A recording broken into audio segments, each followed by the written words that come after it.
Hey there, guys. I'm not sure if you paid much attention or not, but yesterday during the 86 Mets in 1962 OOTP game, we had a little bit of a problem. The 86 Mets game was played, but it didn't count because right after the final out, the ground ball from Wills over to Santana, the game flipped out and kicked me out. And so I had to replay it again. I auto-played it once and then one more time to get the same result. It didn't take me long to do the so-called save scum. And so the Mets win this game 3-1 anyway. Here is the evidence of it. So I just came out of this game. And so we go ahead and click on leave game and we will save this. Now, I'll show you the problem with doing it this way, right? We've already had to do this once. You always want to back up your game after every single day in OOTP because there's a huge chance, even with the new 64-bit version, that the game is just going to completely flip out on you and is going to force you out, right? Or is going to crash and can completely corrupt your save game. Now, if you go over here to load game, look at this. We have a couple of games. We probably should delete these old ones that are no longer in use, but I had to create a new save from a backup in order to make this work, right? It's part of the problem with OOTP.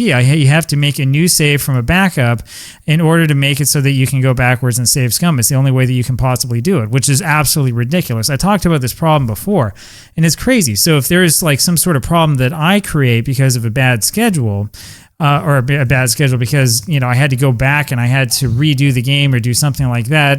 I had the wrong lineup out there, or there was a problem. I've seen problems and glitches with the 3D ballpark model or something like that. If that happens, guess what? I can't go back, right? Like, you have to start the game in progress. It forces you to. But if you've played through all of the game except for the final out, or if the game glitched out of the final out, it doesn't save your progress. It's absolutely ridiculous.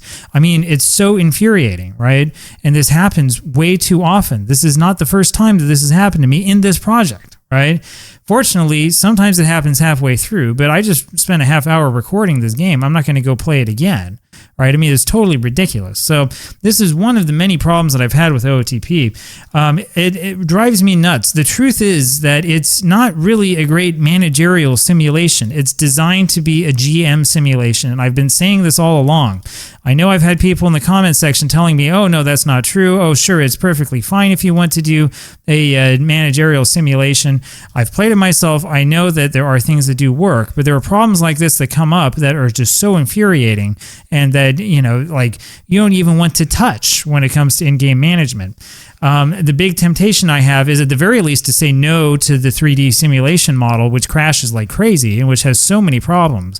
I've said this before and I'll say it again. From now on, when we do projects that are managerial focused, we're going to use one of the non-3D models and start playing around with that because this 3D model is absolutely ridiculous. Now, I do think with the 86 Mets, we'll keep doing it this way.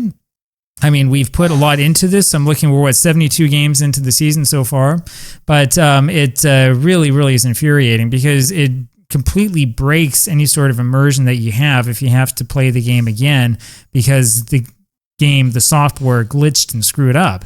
And I've said this before, the funny thing about this is that when you play with cards and dice, this doesn't happen. You don't have this problem. This problem only exists with these computer games, right? There are things that OOTP does that are very, very good. Right? But when it comes to the game-by-game management, it needs work. It's not good. It's broken. It's problematic. That's the way that it is, and this is just more proof of it. It drives me nuts. It really drives me nuts, and I wish that they would spend some time trying to fix it, and I'm worried that they're not doing that. Talk to you later.